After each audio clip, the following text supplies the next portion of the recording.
Well, when you think of Immigration and Customs Enforcement, or ICE, these may be the images that often come to mind. Now, this is from last summer when demonstrators camped in front of Portland's ICE building for nearly 2 weeks and even shut it down while protesting separations of families at the southern border.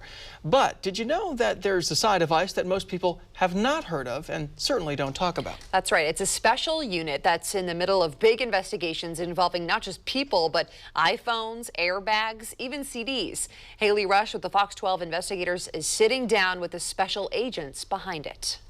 It's called Homeland Security Investigations, or HSI. Their job is to enforce customs law, so basically investigate anything coming in and out of the country, whether it's people or goods. And that can mean looking at everything from human trafficking, cyber crimes, and what we're going to look at this morning, counterfeit items.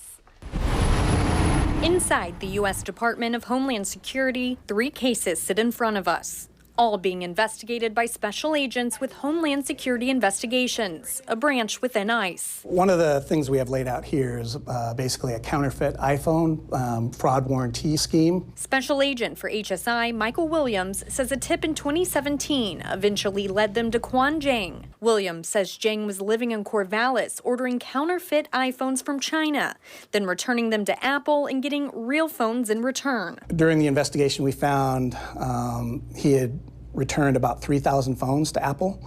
Apple accepted about half of those. So if you estimate these phones are worth approximately $600 a piece, he basically scammed Apple for about $900,000. Zhang pleaded guilty in May. He's scheduled to be sentenced in August. What we found out during this investigation is Apple was losing tens of millions of dollars on this. And people think, oh, well, Apple's a big company, they can handle it.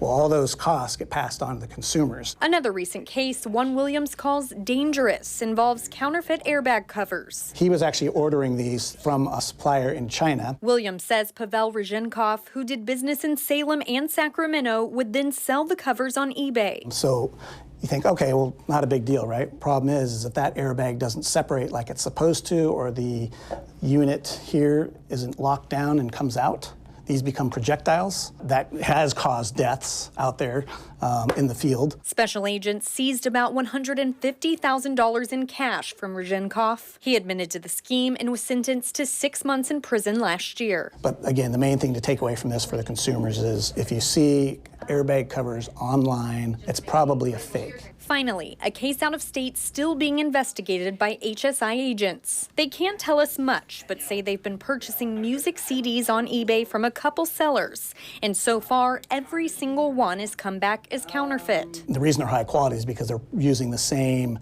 CD manufacturing machines in China that they're using to make the real CDs. And these cases are just a small portion of what Williams and his team investigates day to day. I love the freedom of the number of areas that we get to work. Anything that comes or goes across the border, we have the ability to work those investigations. So it could be a person, it could be a box of zippers, it could be anything.